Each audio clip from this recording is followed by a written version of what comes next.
Անսպասելի հանդիպումը մայրաքաղաքի երկնաքերերից մեկի ստորգետնյա հարկում ընդմիշտ կփոխեր երկու, թվում էր թե իրարից շատ հեռու մարդկանց կյանքը։ Սպասարկման համակարգողի ընկերության գործադիր տնօրենի միջ աստիճանակարգային տարբերությունն անհաղթահարելի էր թվում մինչ դեկտեմբերյան այդ գիշերը։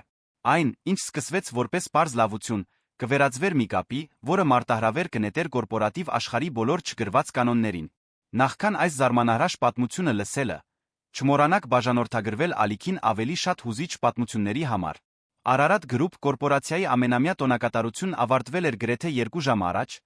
բայց ծիծաղի երաժշտության արձագանքները դեռ կարծես թե թացում էին 32-րդ հարկի դատարկ միջանցքներում։ Անին ձգեց բեմի քանդվող կառուցվածքի վերջին պտուտակները ամբողջ օրվա աշխատանքից հետո զգալով ոտքերի ձանրությունը։ 34 տարեկանում նա մշակել էր հստակ գրաֆիկ։ Միշտ գալիս էր մյուս աշխատագիցներից 1 ժամ շուտ, շրջում էր յուրաքանչյուր հարկով ստուգելով օդափոխության համակարգերը, վերելակներն ու էլեկտրոնային սարքավորումները, հեռանում էր միայն այն ժամանակ, երբ համոզվում էր, որ ամեն ինչ կատարելապես աշխատում է։ Որպես սպասարկման համակարգող Անին ճանաչում էր այդ հայելապատ շենքի ամեն մի անկյունը, որը ժամանակակից փարոսի պես արտացոլում էր երանի լույսերը։ Նա այստեղ սկսել էր աշխատել որպես տեխնիկ 8 տարի առաջ դստեր Անահիտի ծնվելուց անմիջապես հետո։ Ընկերությունը նրան գայունություն էր տվել այն ժամանակ, երբ դրա կարիքն ամենաշատն ուներ, նա փոխհատուցում էր բացարձակ նվիրումով։ Երբեք ոչ մի օր բաց չէր թողել, երբեք ոչ մի խնդիր առանց լուծման չէր թողել։ Այս տարվա տոնակատարությունը հատկապես շքեղ էր։ Վարդան Սահակյանը գործադիր տնօրենը նշում էր իր 10-ամյակը ընկերության ղեկին, որը փոքր տարածաշրջանային խորհրդատվական ֆիրմայից վերածել էր ազգային հզոր կորպորացիայի։ Անին նրան հերվից էր հետում արարողության ժամանակ նկատելով, թե ինչպես է նա յուրաքանչյուր աշխատակցի բարում նույն զուսպ քաղաքավարությամբ, բայց միշտ պահպանելով հարգալից հեռավորություն։ Նա բարձրահասակ էր, 40 անց տղամարդ, քունքերին ալեխառն մազերով մի կոստյումով, որը հավանաբար ավելի թանկ արժեր, քան Անի 3 ամսվա աշխատավարձը։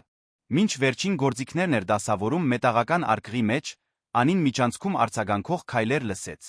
Ստուգեց ձեռքի ժամացույցը երեկոյան 10 անց 15 էր։ Էլ ով կարող էր լինել այստեղ այդ ժամին։ Նա ավարտեց նյութերի դասավորումը սպասարկման վերելակով իջավ ստորգետնյա ավտոկայանատեղի, որտեղ նրա փոքրիկ կապույտ մեքենան սպասում էր մի քանի զբաղված տեղերի մեջ։ Ստորգետնյա հարկում լռություն էր, լուսավորված միայն վթարային լույսերով, որոնք երկար ստվերներ էին գցում բետոնե սյուների միջ։ Անին նկատեց, որ այնտեղ ընդամենը 3 մեքենա էր մնացել իրենը, մի սեդան, որը չէր ճանաչում, Վարդանի շքեղ սճճուն։ Նա հոնքերը գիտեց։ Գործադիր տնօրենը միշտ վարորդ էր ունենում Հովհաննես անունով մի միջին տարիքի տղամարդ, ով աշխատում էր ընտանիքի համար ավելի քան 15 տարի։ Հենց պատրաստվում էր միացնել շարժիչը, 2 անվտանգության աշխատագից մոտեցան նրա պատուհանին։ Նա ճանաչեց Գորկին գիշերային անվտանգության բետին մի բարեհամբույր մարդու,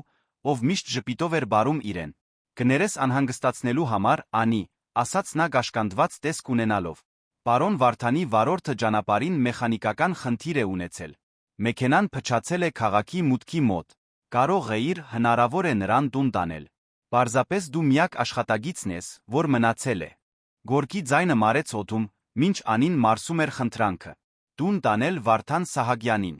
Այն մարդուն, ով ստորագրում էր իր աշխատավարձի թերթիկը, ով որոշումներ էր կայացնում հազարավոր աշխատագիցների կյանքի վերաբերյալ, ով ապրում էր իրենից լիովին տարբեր աշխարհում։ Միտքն անհեթեթ էր թվում, գրեթե զավեշտալի։ Իհարկե, պատասխանեց նա ինքն իրեն զարմացնելով պատասխանի արագությամբ։ Խնդիր չկա։ Գորկը թեթացած ժպտաց հեռացավ զանգահարելու։ Մի քանի րոպե անց հիմնական վերելակից դուրս եկավ Վարդանը չափավոր քայլելով դեպի ավտոկայանատեղի։ Նա նույն դոնական մուգ կոստյումով էր, բայց թուլացրել էր փողկապը արձակել շապիկի առաջին գոճակը։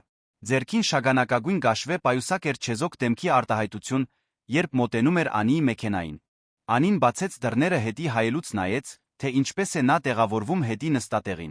Հակասությունը ցնցող էր իր մեքենայի պարզ սրահը մաշված կտորից նստատեղերով հայելուց կախված փոքրիկ փափուկ խաղալիքով, որն Անահիտն էր նվիրել նախորդ ծննդյան օրը, Վարդանի էլեգանտ կերպարը, որը կարծես դուրս էր եկել կորպորատիվ ամսագրի էջերից։ Բարի երեկո, ասաց նա ավելի մեղմ ձայնով, քան Անին սպասում էր։ Տոնի մեջ գոռոզություն չկար, միայն հոգնած քաղաքավարություն։ Բարի երեկո, պարոն, պատասխանեց Անին միացնելով շարժիչը։ Ուր ենք գնում։ Վարդանը տվեց մայրաքաղաքի ամենաշքեղ թաղամասերից մեկի մոնումենտի հասցեն, մի տարածք, որն Անին միայն անցնելիս էր տեսել։ Նրանք սկսեցին լռությամբ բարձրանալ ավտոկայանատեղի թեքահարթակով, իսկ քաղաքի լույսերն աստիճանաբար բացվում էին դիմապագու հետում։ Վարդանի թանկարժեք օծանելիքի հոտը խառնվում էր շամպայնի մնացորդային բույրին, որը դեռ ներծված էր նրա հագուստի մեջ։ Անին աչքերը հարել էր ճանապարհին, բայց զգում էր նրա ներկայությունը հետի նստատեղին որպես մի տարօրինակ էներգիա ոչ անհարմար, ոչ էլ ծանոթ, պարզապես տարբեր։ Առաջին րոպեներն անցան առանց մի բառի։ Անին վարում էր առանձնահատուկ զգուշությամբ գիտակցելով, որ տեղափոխում է ընկերության ամենակարևոր մարդուն։ Երանի փողոցները ուրբաթ երեկոյի համար համեմատաբար դատարկ էին, ինչը թույլ էր տալիս պահպանել հաստատուն տեմպը գիշերային երթևեկության մեջ։ Երբ կանգ առան երկրորդ լուսակրի տակ, Վարդանը խզեց լռությունը։ Պարտադիր չէ երկար ճանապարհով գնալ, ասաց նա, նրա ձայնը մեղմորեն արձագանքեց մեքենայի փակ տարածության մեջ։ Ես գիտեմ որտեղ եմ ապրում։ Դա հրամանի պես չհնչեց։ Իրականում նախադասության մեջ կար ինչ-որ տատանում, կարծես նա ներողություն էր խնդրում պատճառած անհանգստության համար։ Անին նայեց հետի հայելուն մի վայրկյան հանդիպեց նրա աչքերին։ Այնտեղ կար մի խոցելիություն, որը նա երբեք չէր սպասի տեսնել Արարատ գրուպի գործադիր տնօրենի մեջ։ Անհանգստություն չէ, պատասխանեց նա։ Ես ամեն դեպքում այս ճանապարհով էի գնալու։ Դա ճիշտ չէր, բայց թվաց, թե դա ասելն ամենաճիշտն էր։ Վարդանը գրեթե անկատ գլխով արեց նորից նայեց պատուհանից դուրս հետելով քաղաքի լույսերին, որոնք անցնում էին հեռավոր աստղերի պես։ Ճանապարհի մնացած մասն անցավ նույն հարգալից լռության մեջ։ Անին կենտրոնացած էր վարելու վրա, բայց չէր կարող լիովին անտեսել Վարդանի ներկայությունը հետի նստատեղին։ Այդ պահի մեջ կար ինչ-որ բան, որը դուրս էր նրա առօրյա սովորականությունից։ Ոչ միայն այն փաստը, որ նա վարում էր գործադիր տնօրենի համար, այլ այդ ընդհանուր լռության որակը։ Երբ վերջապես հասան նշված հասցեով ապագեպատ մուտքով առանձին ավտոկայանատեղիներով մի շքեղ շենքի մոտ, Վարդանը մի քանի վայրկյան մնաց հետի նստատեղին նախքան դուռը բացելը։ Շնորհակալություն, ասաց նա մեքենայից դուրս գալով նույն զուսպ էլեգանտությամբ, որով մտել էր։ Բարի գիշեր, Անի։ Այն փաստը, որ նա գիտեր իր անունը, զարմացրեց Անին, թե չպետք է զարմացներ։ Վարդան Սահակյանը հայտնի էր նրանով, որ ճանաչում էր ընկերության բոլոր աշխատակիցներին, գոնե անուններով։ Այնուամենայնիվ, նրա անունն արտասանելու ձի մեջ կար ինչ-որ բան, որն ստիպեց Անին մեկ անգամ նայել նրան։ Բարի գիշեր, պարոն, պատասխանեց նա։ Վարդանը մեղմորեն փակեց դուռը, քայլեց դեպի շենքը առանց հետ նայելու։ Անին սպասեց, մինչ նա անհետացավ նախասրահում, նոր միայն շարժվեց բռնեց տան ճանապարհը։ Դեպի մայրաքաղաքի աջափնյակ թաղամասում գտնվող իր համեստ բնակարանը տանող ճանապարհին նա չէր կարողանում դադարել մտածել այդ 11 րոպե տած ընդհանուր լռության մասին։ Դրանց մեջ կար ինչ-որ նշանակալից բան, թե նա չէր կարողանում հստակ սահմանել, թե ինչ։ Տուն հասավ երեկոյան 11-ն անց։ Անահիտն արդեն խորը քնած էր իրենց ընդհանուր սենյակում գրկած այն փափուկ արջուկը, որը ստացել էր նախորդ ամանորին։ Անին արագ լոգանք ընդունեց պառկեց, բայց քունը չէր գալիս։ Սենյակի մթության մեջ, որտեղ միայն Անահիտի մեղմ շնչառությունն էր խզում լռությունը, Անին մտածում էր արդյոք Վարդանը կհիշի այդ գիշերը հաջորդ օրը, թե ինքը պարզապես կլինի մի օգնող աշխատակից, ով աջակցել է նրան արտակարգ իրավիճակում։ Նա չէր պատկերացնում, որ այդ 11 րոպեանոց ուղղությունը լինելու էր ընդամենը մի պատմության առաջին գլուխը, որը ընդմիշտ փոխելու էր երկուսին էլ։ Հաջորդ երկուշաբթի Անին արթնացավ առավոտյան 5-ն անց կեսին, ինչպես միշտ։ Առօրյան դարձել էր սուրբ ծես։ Սուրճ, 2 տոստ ջեմով Անահիտի համար, ստուգել արդյոք աղջիկը կատարել է տնային առաջադրանքները, պատրաստել նրան դպրոցի համար նախքան աշխատանքի մեկնելը։ Անահիտը 8 տարեկանում ժառանգել էր մոր կանաչ աչքերը այն հետաքրքրասիրությունը, որը երբեմն անհանգստացնում էր Անիին։ Այդ առավոտ նախաճաշելիս աղջիկը նայեց մորը այնպիսի քննող հայացքով, որը սովորաբար նախորդում էր բարդ հարցերին։ Մամ, ուրբաթ օրը ուշ եկար, նկատեց Անահիտը գդալով խառնելով փաթիլները։ Մի քիչ, խոստովանեց Անին ուղղելով ընկերության մուգ կապույտ համազգեստը։ Ստիպված էի աշխատանքից մեկին տուն տանել։ Կարոր մեկին։ Անմեղ հարցն ստիպեց Անին տատանվել։ Ինչպես բացատրել 8 տարեկան երեխային կորպորատիվ աստիճանագարկության բարդությունները։ Մեկին, ով օգնության կարիք ուներ, դիվանագիտորեն պատասխանեց նա։ Անահիտը գլխով արեց բավարարված պատասխանից, նորից կենտրոնացավ կաթի մեջ լողացող գունավոր փաթիլների վրա։ Անին Արարատ գրուպ հասավ առավոտյան 6:45, սովորականից 15 րոպե շուտ։ Շենքը դեռ գրեթե դատարկ էր, միայն գիշերային պահակներն ու մաքրող անձնակազմն էին ավարտում իրենց հերթափոխը։ Նա սիրում էր հանգստության այդ պահերը, երբ կարող էր շրջել հարկերով առանց շտապ խնդրանքների կամ արտակարգ հանդիպումների կողմից ընդհատվելու։ Սպասարկման վերելակով բարձրացավ 32-րդ հարկ, որտեղ գտնվում էր իր փոքրիկ գրասենյակը նյութերի պահարանի գողքին։ Դա սեղմված տարածք էր մետաղական սեղանով, հին համակարգչով մի պահարանով, որտեղ պահում էր պահեստային համազգեստներն ու անձնական պարագաները։ Միակ պատուհանից եռում էին մայրաքաղաքի մյուս բիզնես կենտրոնները, իսկ հայելապատ ապագիների անդրադարձի միջով նրան երբեմն հաջողվում էր տեսնել երկնքի գտորները։ Նա սկսեց հարկի օդափոխության համակարգերի ստուգման առօրյան։ Դա աշխատանք էր, որը պահանջում էր կենտրոնացում տեխնիկական գիտելիքներ, բայց նա տալիս էր նպատակի զգացում։ Յուրաքանչյուր կատարելապես աշխատող սարքավորում նշանակում էր, որ հարյուրավոր աշխատագիտներ կունենան հարմարավետ արդյունավետ աշխատանքային օր։ Առավոտյան ժամը 8:20-ին, երբ ստուգում էր գործադիր հարկի օդորակման կառավարման վահանակը, Անին միջանցքում մոտեցող ձայներ լսեց։ Նա անմիջապես ճանաչեց Վարդանի ձայնը ցածր հանդարտ, որն ինչ-որ մեկի հետ խոսում էր եռամսյակային կանխատեսումների մասին։ Զրույցի մյուս մասնագիծը Պետրոս Սարգսյանն էր, երիտասարդ գործադիր օգնականը, ով աշխատանքի էր անցել 6 ամիս առաջ։ Անին շարունակեց կենտրոնացած մնալ իր աշխատանքի վրա ձացնելով, թե չի նկատում, երբ երկու տղամարդիկ անցնում էին միջանցքով։ Բայց այն պահին, երբ Վարդանը հայտնվեց նրա տեսադաշտում, նրանց հայացքները մի վայրկյան հանդիպեցին։ Ոչ ժպիտ եղավ, ոչ էլ ողջույն։ Միայն գրեթե աննկատ տատանում նրա քայլվածքի մեջ, կարծես մի պահ նա մոռացել էր, թե ինչ էր ասում Պետրոսին։ Պահը տեց 3 վայրկյանից էլ քիչ, բայց դա բավական էր, որ Անին կրծքավանդակում ինչ-որ տարօրինակ բան զգար։ Մի զգացողություն, որը չէր կարողանում սահմանել։ Դա ոչ անհանգստություն էր, ոչ էլ հուզմունք։ Կարծես այդ կարճ ակնթարթների ընթացքում նրան իրապես տեսել էին։ Ոչ թե որպես սպասարկման համակարգողի կամ օգնող աշխատակցի, այլ որպես Անի։ Պետրոսը շարունակեց խոսել հաշվետվությունների ժամանակացույցերի մասին, ըստ ամենայնի չնկատելով իր ղեկավարի ուշադրության կարճատ դադարը։ Վարդանը վերսկսեց զրույցը առանց տեմպը գործնելու, բայց Անին նկատեց նրա ձայնի նրբերանգի փոփոխությունը։ Կարծես նա պետք է մի փոքր ավելի շատ ջանք գործադրեր կենտրոնացումը պահպանելու համար։ Նա ավարտեց վահանագի ստուգումը, ուղղվեց դեպի հաջորդ հարկը, փորձելով մարսել այն, ինչ հենց նոր տեղի էր ունեցել։ Հայացքների այդ հանդիպումն ավելի խռովահույզ էր, քան ցանկացած բառ, որ նրանք կարող էին փոխանակել։ Հաջորդ օրերն անցան սովորական առօրյայով։ Անին շուտ էր գալիս, կատարում էր կանխարգելիչ սպասարկման իր պլանը, ժամանակին հեռանում էր Անահիտին դպրոցից վերցնելու համար։ Բայց ինչ-որ բան փոխվել էր։ Նա նկատում էր, որ ավելի շատ ուշադրություն է դարձնում գործադիր հարկի ձայներին, ենթագիտակցաբար փորձելով տարբերել Վարդանի ձայնը միջանցքներում արձագանքող մյուս ձայների մեջ։ Հինգշաբթի օրը, երբ 31-րդ հարկի հիմնական միջանցքում փոխարինում էր անսարք ԴՉ վահանակը, Անին պատահաբար լսեց մի զրույց, որը չպետք է լսեր։ Նա ծնկած էր սյան հետում, գործիքները սփռված էին շուրջը, երբ Վարդանն ու Պետրոսը մոտեցան քննարկելով ներքին առաջխաղացման հարցը։ Անին կատարյալ կլիներ կանխարգելիչ սպասարկման նոր թիմը համակարգելու համար, խանդավառությամբ ասաց Պետրոսը։ Նա շենքի բոլոր համակարգերը ցանկացած մարդուց լավ գիտի, եւ նրա հաշվետվությունները միշտ անթերի են։ Անին զգաց, թե ինչպես է սիրտն արագանում։ Առաջխաղացումը կնշանակեր ոչ միայն ավելի բարձր աշխատավարձ, այլ մասնագիտական ճանաչում, ավելի մեծ կայունություն իր Անահիտի համար։ Վարդանի պատասխանը հաջորդեց չափազանց երկար դադարից հետո։ Ոչ, ասաց նա այնպիսի հաստատակամությամբ, որը հակասում էր նրա սովորական տոնին։ Եթե ես դա անեմ, դա մաքուր չի լինի։ Պետրոսը շփոթված թվաց։ Պարոն, որոշումը չի դիտվի որպես անկողմնակալ, շարունակեց Վարդանը, Անին նրա ձայնի մեջ ինչ-որ տարօրինակ բան լսեց։ Կարող են լինել սխալ մեկնաբանություններ, բայց նա ակնհայտորեն ամենաորագյալն է։ Պատասխանը ոչ է, Պետրոս։ Խնդրում եմ, այլս մի անդրադարձիր այդ թեմային։ Քայլերը հեռացան Անին, թողնելով միայնակ սյան հետում, մոռացված ԴՉ վահանակը ձեռքին։ Նա խոսում էր իր մասին։ Եվ ինչ-որ պատճառով, որը նա սկսում էր հասկանալ, Վարդանը մերժել էր իր առաջխաղացումը ոչ թե կարողությունների պակասի պատճառով,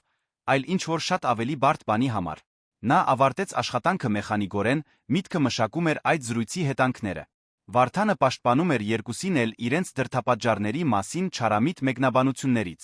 նույնիսկ եթե դա նշանակում էր վնասել նրա կարիերային։ Ուրբաթ օրը, ճաշի ժամին, Անին հիմնական նախասրահում սպասում էր վերելագին, երբ դռները բացվեցին, ցույց տալով Վարդանին միայնակ խցիկում։ Մի պահ երկուսն էլ տատանվեցին։ Հետո նա պահեց դուռը, հարցրեց այնպիսի քաղաքավարությամբ, որը անգեղծ էր թվում։ Իջնում եք։ Այո, պատասխանեց նա մտնելով վերելակ։ Ճանապարհը մինչ առաջին հարկ անցավ լռության մեջ, բայց դա տարբերվում էր մեքենայի այդ գիշերվա լռությունից։ Այն ավելի թեթ էր, լցված փոխադարձ ըմբռնմամբ, որը նրանցից ոչ մեկը չէր կարողանում բարձրաձայնել։ Երբ հասան առաջին հարկ, դռները բացվեցին, Վարդանը ժեստ արեց, որ նա առաջինը դուրս գա։ Շնորհակալություն, մեղմորեն ասաց նա, անցյալ ուրբաթ տուն տանելու համար։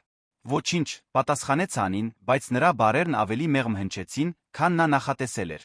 Ես հիշում եմ, ասաց Վարդանը, նրա աչքերում կար ինչ-որ բան, որը հուշում էր, որ նա հիշում է շատ ավելին, քան պարզապես ուղղությունը։ Նրանք բաժանվեցին նախասրահում յուրաքանչյուրը գնալով իր ճանապարհով, բայց Անին այդ կարճ հանդիպումն իր հետ տարավ օրվա մնացած մասում։ Այդ թվացյալ հասարակ զրույցի մեջ կար մտերմության մի որակ, որը նրան շփոթեցնում էր մինույն ժամանակ տարօրինակ կերպով հարմարավետ զգալ տալիս։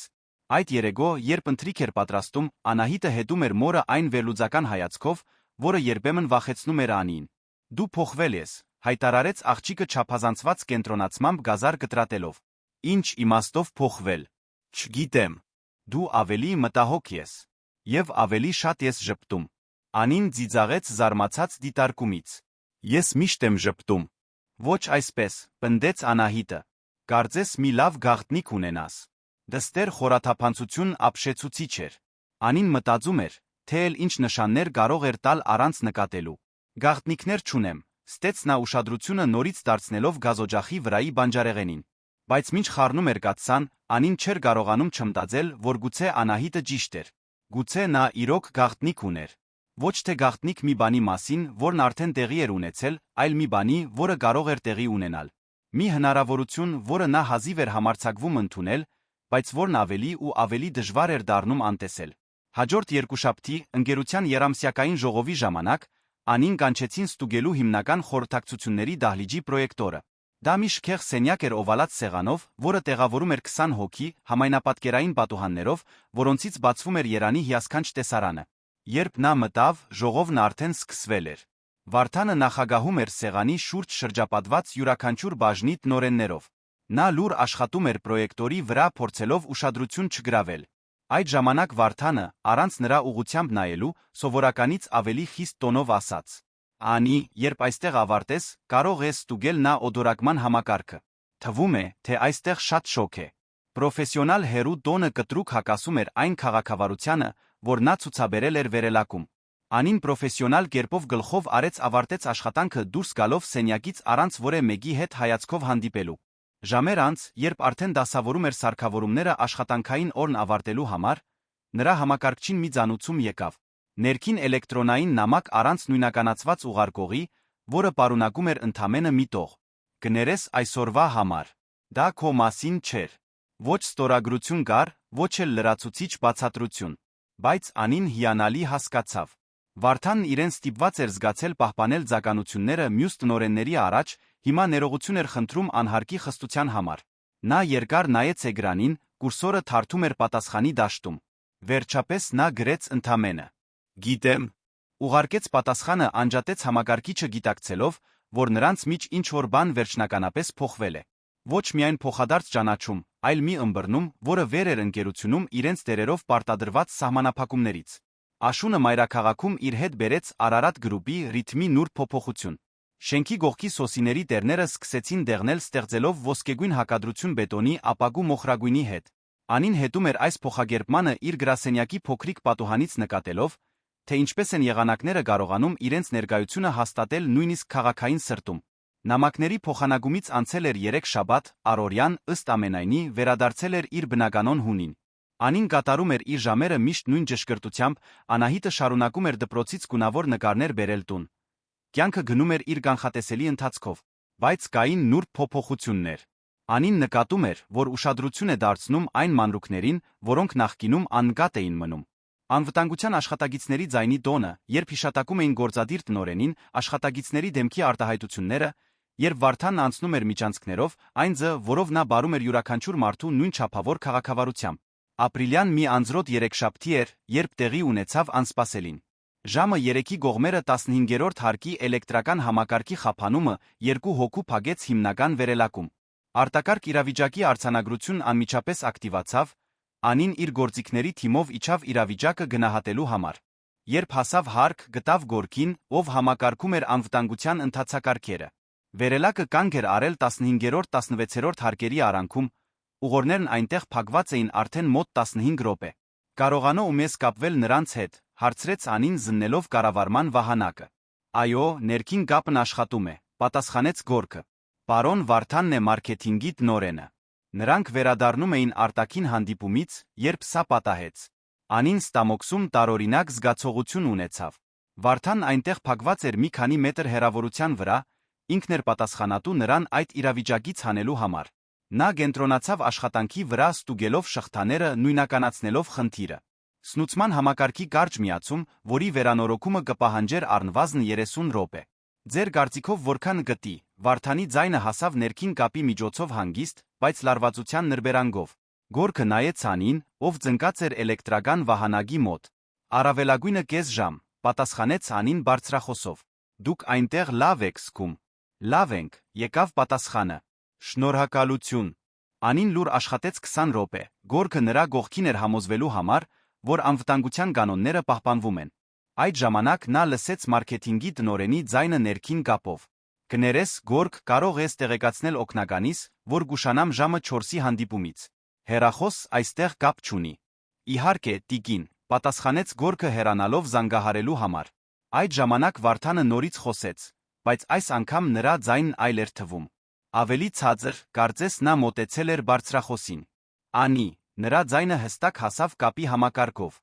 Այո, պարոն։ Երկար դադար եղավ, նախքան նա կշարունակեր։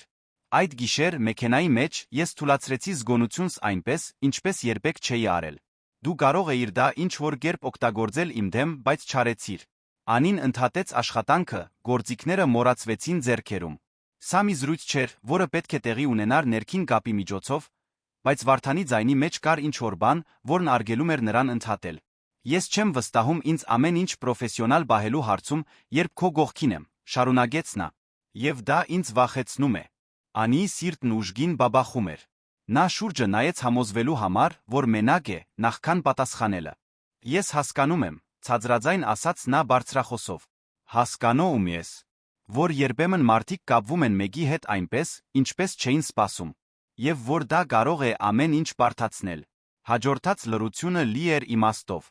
Առաջին անգամ երկուսն էլ խոստովանել էին, թեկուզ անուղղակիորեն, որ իրենց միջ ինչ-որ բան կա։ Անի, վերջապես ասաց Վարդանը, նրա ձայնն ուներ այնպիսի խոցելիություն,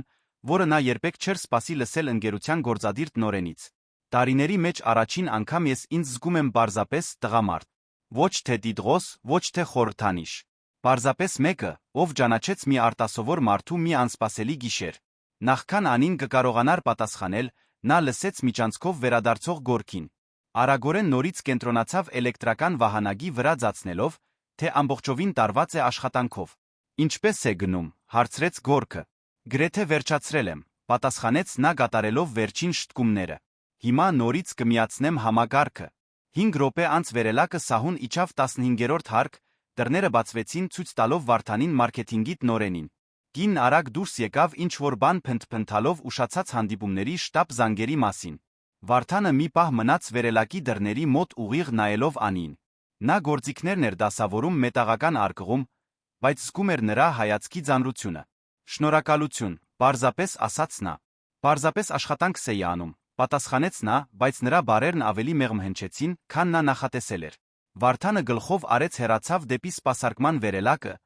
որը նրան կտաներ հետ գործադիր հարկ, բայց մտնելուց առաջ նա մեկ անգամ շրջվեց։ Անի, այո, այդ զրույցը մնում է մեր միջ։ Դա ոչ հրաման էր, ոչ էլ սպառնալիք։ Դա խնդրանք էր գրեթե աղերս։ Միշտ, պատասխանեց նա։ Այդ երեկո, երբ Անահիտը քնեց, Անին կանգնած էր իր բնակարանի փոքրիկ պատշգամբում հետելով քաղաքի լույսերին, որոնք թարթում էին հեռվում։ Վերելակի զրույցը հիմնովին ինչ-որ բան էր փոխել։ Նրանք անցել էին մի անտեսանելի գիծ ընդունելով, որ գոյություն ունի մի կապ, որը վեր է նրանց մասնագիտական դերերից։ Բայց այդ բացահայտման հետ եկավ նա իրավիճակի բարդության գիտակցումը։ Վարդանը պարզապես մի տղամարդ չէր, ով իրեն ձգում էր։ Նա այն ընկերության գործադիր տնօրենն էր, որտեղ ինքն աշխատում էր, մի մարդ, ում որոշումներն ազդում էին իր կարիերայի ֆինանսական կայունության վրա։ Նրանց միջ ցանկացած հարաբերություն անխուսափելիորեն կբարդանար ուժի աստիճանակարգության հարցերով։ Այնուամենայնիվ, նա չէր կարողանում հերքել այն, ինչ զգացել էր, երբ լսել էր խոցելիությունը նրա ձայնի մեջ։ Կիրթ զուսպ գործադիրի հետում կար մի տղամարդ, ով նույնքան միայնակ էր թվում, որքան ինքն էր երբեմն իրեն զգում։ Հաջորդ հինգշաբթի Անին աշխատանքի եկավ տեղեկացավ, որ մի կարևոր պայմանագիր ձախողվել է։ Միջանցքներում լուրեր էին պտտվում։ Երկարամյա մի հաճախորդ որոշել էր չերկարացնել համաձայնագիրը, որը կազմում էր ընկերության տարեկան եկամտի 15%-ը։ Դա այնպիսի ձախողում էր, որը կարող էր լուրջ հետանքներ ունենալ բոլոր աշխատակիցների համար։ Կեսօրվա կողմերը նրան կանչեցին ստուգելու հիմնական խորհրդակցությունների դահլիճի պրոյեկցիոն համակարգը։ Երբ նա հասավ, սենյակը դատարկ գտավ, բացի Վարդանից, ով նստած էր օվալած սեղանի գլխին խորը հոգնածության արտահայտությամբ նայելով մեծ պատուհաններից դուրս։ Նա կարծես չնկատեց, երբ Անին մտավ։ Գրացած էր ինչ-որ փաստաթղթերի վրա, բայց նրա աչքերը գորած էին դրսի քաղաքային տեսարանի մեջ։ Անին այդ արտահայտությունը տեսել էր մի անգամ թերթի լուսանկարում, երբ տարիներ առաջ ընկերությունը ֆինանսական ճգնաժամի առաջ էր կանգնել։ Դա մի մարդու դեմք էր, ով գրում էր բազմաթիվ պատասխանատվությունների ծանրությունը։ Կարելի է, մեղմորեն ասաց նա։ Վարդանը բարձրացրեց աչքերը մի պահ ապագողմնորոշված թվաց, կարծես մոռացել էր որտեղ է գտնվում։ Ահ, պրոյեկտորը, ասաց նա փորձելով վերականգնել պրոֆեսիոնալ կեցվածքը։ Իհարկե։ Անին սկսեց աշխատել սարքավորման վրա, բայց չէր կարողանում անտեսել նրանից բխող լարվածությունը։ Այդ մարդու մեջ, ով միշտ անսասան էր թվում, ինչ-որ բան գոտրվում էր։ Համակարգը կատարելապես աշխատում է, ասաց նա մի քանի րոպե ստուգելուց հետո։ Ոչ մի խնդիր չկար։ Վարդանը ցրված գլխով արեց։ Շնորհակալություն։ Անին պետք է հեռանար այդ պահին։ Դա էր կարգը, դա էր պրոֆեսիոնալը։ Բայց նրա գեցվածքի մեջ ինչ-որ բան ստիպեց Անին տատանվել։ Պարոն, այո։ Եթե ինչ-որ բանի կարիք ունենաք, ցանկացած բանի ես մոտակայքում կլինեմ։ Դա տեխնիկական օգնության առաջարկ չէր։ Երկուսն էլ դա գիտեին։ Դա այնպիսի աջակցություն էր, որը մի մարդն առաջարկում է մյուսին դժվար պահերին առանց ակնկալիքների, առանց հետին մտքերի։ Վարդանը երկար նայեց նրան, Անին տեսավ, թե ինչպես է նրա դեմքի արտահայտությունը մեղմանում։ Շնորհակալություն, ասաց նա, այս անգամ նրա ձայնի մեջ անկեղծություն կար։ Դա ավելին նշանակում է, քան դու պատկերացնում ես։ Անին լուր դուրս եկավ սենյակից, բայց նրանց միջ նորից ինչ-որ բան էր փոխվել։ Նա աջակցություն էր առաջարկել, նա ընդունել էր դա ոչ թե որպես գործադիր տնօրեն աշխատակցից, այլ որպես երկու մարդ, ովքեր ճանաչում էին հատուկ կապը կորպորատիվ աշխարհի բարդությունների մեջ։ Այդ կեսօրին, մինչ ավարտում էր իր գործերը, Անին մտորում էր այն մասին, թե որքան էր բարդացել իր կյանքը վերջին շաբաթներին։ Այն սկսվել էր մի պարզ ուղղորությամբ անձրոտ գիշերով, հիմա վերածվում էր մի բանի, որը նա դեռ չէր կարողանում լիովին անվանել։ Անահիտը նկատեց փոփոխությունը, երբ տուն եկավ։ Աղջիկն ավելի ու ավելի դիտողունակ էր դառնում։ Անին մտածում էր արդյոք դա տարիքի բնական առանձնահատկությունն էր, թե իր վարքագծի մեջ ինչ-որ բան կար, որը նշաններ էր տալիս, որոնք երեխան կարողանում էր որսալ։ Մամ, ասաց Անահիտը, երբ միասին տնային աշխատանքներն էին անում խոհանոցի սեղանի շուրջ, դու աշխատավայրում նոր ընկեր ունես։ Հարցն անակնկալի բերեց Անիին։ Ինչո՞ւ ես հարցնում։ Հիմա աշխատանքի մասին խոսելիս դու ուրիշ ես լինում։ Կարծես այնտեղ ինչ-որ հատուկ բան է կատարվում։ Դստեր խորաթափանցությունը միաժամանակ հիացնող էր մտահոգիչ։ Անին մտածում էր, թե իր կյանքի էլ որ կողմերին է Անահիտն այդքան ուշադիր հետում։ Աշխատանքը վերջին ժամանակներս ավելի հետաքրքիր է դարձել, պատասխանեց նա փորձելով անորոշ մնալ։ Ինչ իմաստով հետաքրքիր։ Նոր նախագծեր, տարբեր մարդիկ։ Անահիտը կարծես ընդունեց բացատրությունը, բայց Անին նկատեց, որ աղջիկը շարունակում է հետել իրեն այն վերլուծական հայացքով, որը երբեմն ստիպում էր իրեն զգալ այնպես, կարծես մի փոքրիկ խուզարկուի կողմից ուսումնասիրվում էր։ Գարունը մայրաքաղաք եկավ իր հետ բերելով նորացման մի շունչ, որը կարծես վարակում էր ամբողջ Արարատ գրուպին։ Շենքի շուրջը գտնվող այգիները ծաղկեցին վարդագույնի դեղինի վառ երանգներով, մի այլ էներգիա էր շրջում միջանցքներում։ Անին նկատեց, որ նույնիսկ իր առօրյան ավելի թեթ էր թվում, թե չէր կարողանում որոշել դա եղանակի փոփոխության պատճառով էր, թե այն նուրբ փոխակերպումների, որոնք կատարվում էին իր կյանքում։ Պետրոս Սարգսյանը վերջին ժամանակներս ավելի ուշադիր էր դարձել։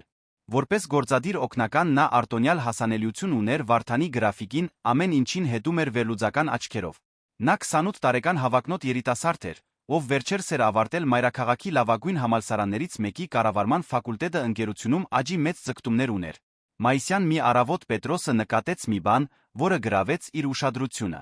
Վարդանը հատուկ խնդրել էր, որ Անին կանչեն ստուգելու իր գրասենյակի ձայնային համակարգը մի սարքավորում, որը կատարելապես աշխատում էր ընդամենը 3 օր առաջ։ Երբ նա եկավ, Պետրոսը կիսաբաց դռնից հետեց, թե ինչպես նրանց միջ զրույցը տեց շատ ավելի երկար, քան անհրաժեշտ կլիներ պարզ տեխնիկական ստուգման համար։ Նրանց վարքագծի մեջ բացահայտ ոչինչ չկար, բայց Պետրոսը սկսեց օրինաչափություններ նկատել։ Վարդանը կարծես միշտ գիտեր, երբ էր Անին աշխատում իր հարկում։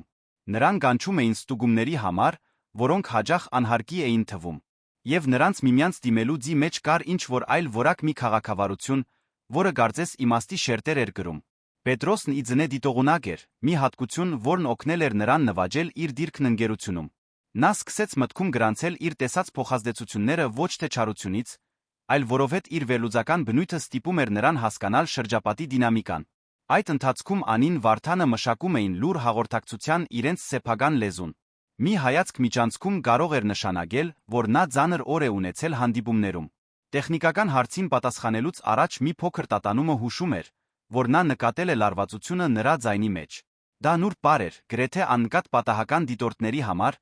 բայց Պետրոսը սկսում էր վերծանել այն։ Չորեքշաբթի կեսօրին Անահիտը մի հարց տվեց, որն Անին լիովին անագնկալի բերեց։ Նրանք ընթրիք էին պատրաստում, երբ աղջիկը մտախոհ շարժումներով աղցանը խառնելով նայեց մորը ասաց. «Մամ, նա քո ընկերն է, թե մեկը, ում մասին չես կարող ոչ մեկին պատմել»։ Անին գրեթե վայր գցեց ձեռքի գաթսան։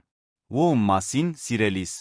Աշխատավայրի այդ հատուկ մարդու, ասաց Անահիտը այնպիսի բնականությամբ, կարծես եղանակի մասին հարց տար։ Դու նրա մասին չես խոսում, բայց ես գիտեմ, որ նա կա։ Անիի սիրտը թրավ։ Եթե 8 տարեկան երեխան կարողանում էր նկատել իր վարքագծի փոփոխությունները, էլ ինչ նշաններ էր տալիս ինքը առանց նկատելու։ Ինչու ես կարծում, որ ինչ-որ հատուկ մեկը կա, հարցրեց Անին նստելով դստեր կողքին, որպեսզի այդ զրույցն ունենա նույն մակարդակի վրա։ Որովհետև դու ուրիշ ես ժպտում, երբ կարծում ես, թե ես չեմ նայում, պատասխանեց Անահիտը գործանարար պարզությամբ։ Եվ որովհետև երբեմն նայում ես դատարկությանը այնպիսի դեմքով, կարծես մի լավ բան ես հիշում։ Դստեր խորաթափանցությունը միաժամանակ հուզիչ էր տագնապալի։ Անին հասկացավ, որ թերագնահատել էր Անահիտի դիտողունակությունը։ Իսկ եթե լիներ մեկը, ում մասին չէի կարող ոչ մեկին պատմել, հարցրեց Անին որոշելով հարցին անուղղակիորեն մոտենալ։ Անահիտը մի պահ մտածեց լուրջ դեմքով գազար ծամելով։ Կարծում եմ տխուր կլիներ, վերջապես ասաց նա։ Որովհետև երբ մեկին սիրում ես, պետք է կարողանաս խոսել այդ մասին։ Այլապես դա նման է մի գեղեցիկ նվերի, որը չես կարող ոչ մեկին ցույց տալ։ Համեմատությունը խորապես դիպավ Անիին։ Անահիտը պարզ բառերով որսացել էր իր երկընտրանքի էությունը։ Ինչպես վարվել այն զգացմունքների հետ, որոնք աճում էին, բայց չէին կարող բացահայտ արտահայտվել։ Այդ գիշեր, երբ Անահիտը քնեց, Անին արթուն մնաց մտածելով այդ զրույցի մասին։ Իր դուստրը դիպել էր հարցի հիմքին առանց նույնիսկ գիտակցելու։ Այն, ինչ կատարվում էր իր Վարդանի մեջ, ավելի ու ավելի դժվար էր դառնում թաքցնելը, դրա հետանքները մտահոգիչ էին։ Հաջորդ շաբաթ Պետրոսը վերջապես որոշեց գործել։ Ոչ թե չարամտությունից, այլ այն բանից դրդված, ինչն ինքը մեկնաբանում էր որպես մասնագիտական նախանձախնդրություն։ Ներքին գնահատման ժողովի ժամանակ նա պատահաբար հիշատակեց ընկերության իրավաբանական տնօրենին իր դիտարկումները որոշ աշխատագիտների մասնագիտական վարքագծի հնարավոր անկանոնությունների մասին։ Կոնկրետ անուններ չտվեց, բայց նրա ակնարկները բավականին հստակ էին, որպեսզի իրավաբանական բաժին արձանագրի դրանք։ Արարատ գրուպի պես ընկերություններում տարբեր աստիճանակարգային մակարդակների աշխատագիտների միջ անպատշաճ հարաբերությունների ցանկացած ակնարկ շատ լուրջ էր ընդունվում։ Առաջին նշանը, որ ինչ-որ բան է փոխվել, եղավ ուրբաթ առավոտյան։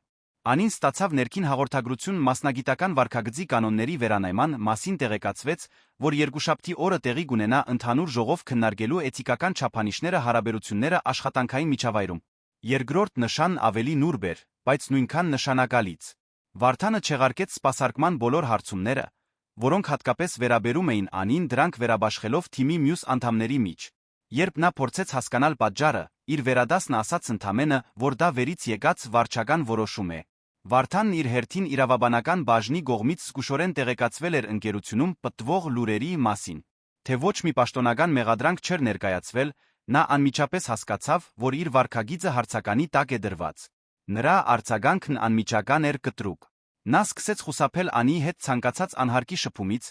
փոխեց շենքում իր սովորական երթուղիները, հրահանգեց Պետրոսին վերաբաշխել իր հարկի սպասարկման հետ կապված բոլոր առաջադրանքները։ Անին ակնթարթորեն նկատեց փոփոխությունը։ Մի օրվա մեջ Վարդանը դարձել էր հեռավոր կերպար, գրեթե անտեսանելի իր առօրյայում։ Ոչ բացատրություններ եղան, ոչ զրույցներ։ Միայն հանկարծակի բացակայություն, որն ավելի խոսուն էր, քան ցանկացած բառ։ Իրավիճակը հասավ իր գագաթնագետին հաջորդ երեքշաբթի։ Հիասթափված բացատրությունների բացակայությունից մտահոգված իր կարիերայի վրա ազդեցությամբ Անին մի որոշում կայացրեց, որը գիտեր, որ ռիսկային է։ Նա այլ բաժին տեղափոխվելու դիմում ներկայացրեց։ Դիմումը Վարդանի սեղանին հասավ նույն օրը ուղեկցված նոր մասնագիտական մարտահրավերների որոնման մասին տեխնիկական հիմնավորմամբ։ Նա երկար նայեց փաստաթղթին պաշտոնական բառերի մեջ ճանաչելով իր իսկ փորձը պաշտպանելու երկուսին էլ։ Այդ կեսօրին երկու շաբաթվա մեջ առաջին անգամ Վարդանը խախտեց իր իսկ սահմանած կարգը։ Նա հանդիպեց Անին ավտոկայանատեղիում աշխատանքային օրվա վերջում, ըստ ամենայնի պատահաբար, թե երկուսն էլ գիտեին, որ այդ հանդիպման մեջ պատահական ոչինչ չկար։ Դու իրոք ուզում ես տեղափոխվել, հարցրեց նա առանց նախաբանի։ Չգիտեմ, անգեղծ պատասխանեց Անին, բայց գուցե այդպես բոլորի համար ավելի լավ լինի։ Իմ պատճառով մի գնա, ասաց Վարդանն այնպիսի ուժգնությամբ, որը զարմացրեց նրան։ Գնա, եթե ուրիշ բան ես ուզում, եթե ուզում ես մասնագիտորեն աճել, բայց ինձ մի պաշտպանիր զոհաբերելով քո հնարավորություններն այստեղ։ Իսկ դու էլ դադարիր ինձ պաշտպանել, արձագանքեց Անին քաջություն գտնելով իր ձայնի մեջ։ Ես չեմ կարող աշխատանք սանել, եթե դու խուսափում ես ինձ հետ ցանկացած շփումից։ Նրանք մի պահ նայեցին իրար, իրավիճակի ծանրությունը կախված էր նրանց միջ ծանր ամպի պես։ Մարդիկ խոսում են, վերջապես ասաց Վարդանը։ Հետո։ Ինչ։ Անիի պատասխանն ավելի հաստատակամ հնչեց, քան նա սպասում էր։ Նրանք ամեն դեպքում խոսելու են։ Գոնե թող խոսեն մի իրական բանի մասին։ Վարդանը անգեղծորեն զարմացած թվաց հայտարարությունից։ Իրականը, որ մեր միջ ինչ-որ հատուկ բան է կատարվում, ասաց Անին վերջնականապես անցնելով այն գիծը, որից երկուսն էլ խուսափել էին։ Մի բան, որը մենք չենք կարողանում վերահսկել, չենք կարողանում ծածնել, թե չկա։ Հաջորդած լռությունը լի էր բոլոր չասված բառերով, բոլոր փոխանակված հայացքներով, այն ամբողջ լարվածությամբ, որը կուտակվել էր մեքենայի այդ առաջին գիշերվանից ի վեր։ Անի, սկսեց Վարդանը, բայց նա ընդհատեց. Ես գիտեմ, որ դա բարդ է։ Գիտեմ, որ կարող է խնդիրներ բերել երկուսիս համար էլ, բայց ծածնելը, թե չկա, ավելի դժվար է դառնում, քան հետանքների հետ հաշվի նստելը։ Վարդանը շուրջը նայեց ավտոկայանատեղիում ստուգելով, թե արդյոք մենակ են, նախքան մի քայլ ավելի մոտենալը։ Պատկերացնում ես ինչ ես ասում, հարցրեց նա ցածր, բայց ինտենսիվ ձայնով։ Ինչ կարող է սա նշանակել քո կարիերայի, քո կայունության, Անահիտի համար։ Պատկերացնում եմ, պատասխանեց Անին։